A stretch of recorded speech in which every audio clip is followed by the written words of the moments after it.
Après Shanghai to Paris, Venturi a une nouvelle fois voulu prouver l'efficacité et la fiabilité des véhicules électriques avec Mission Africa.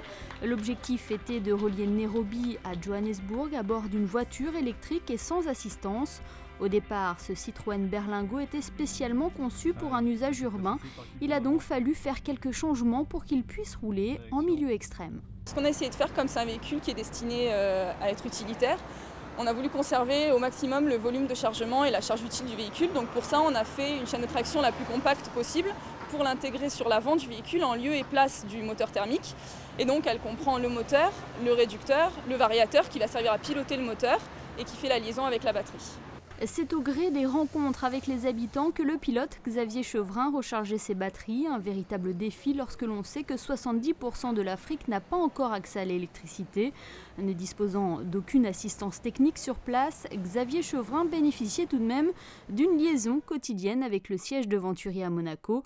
Deux ingénieurs ont ainsi suivi l'évolution de son périple grâce à l'envoi de données qui permettait d'anticiper le moindre problème. Les problématiques sont de différents types, donc la poussière qui s'infiltre partout, qui fait surchauffer le matériel, la partie recharge du véhicule également, donc la batterie est rechargée par l'intermédiaire d'un chargeur installé dans le véhicule, ce chargeur soumis à la tension du réseau électrique. Donc l'analyse des données nous permettait de vérifier que le chargeur fonctionnait correctement pour recharger la batterie. Et en rechargeant correctement la batterie dans le temps voulu, ne lui dégradait pas son autonomie. Dans sa croisière verte de 38 jours, Xavier Chevrin aura parcouru pas moins de 5800 km et traversé 6 pays.